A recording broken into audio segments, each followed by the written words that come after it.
શું તમને ટ્રાવેલિંગના ટાઈમમાં ઉલટી થાય છે અને તમને ટ્રીપમાં જતા ડર લાગે છે કેમ કે તમારી આ વોમિટિંગની પ્રોબ્લેમ છે? તો આજે આપણે જાણીશું કે 2 મિનિટની અંદર વોમિટને કઈ રીતે રોકી શકાય.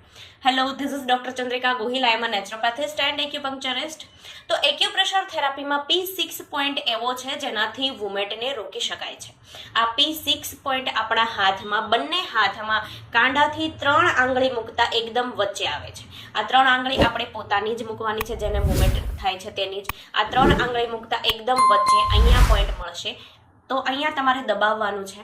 તમે 2-3 જગ્યાએ દબાવીને ચેક કરી શકો છો. જ્યાં તમને સૌથી વધુ દુખાવો મહેસૂસ થાય તે જ તમારો મેઇન એક્યુપ્રેશર પોઈન્ટ P6 હોય છે.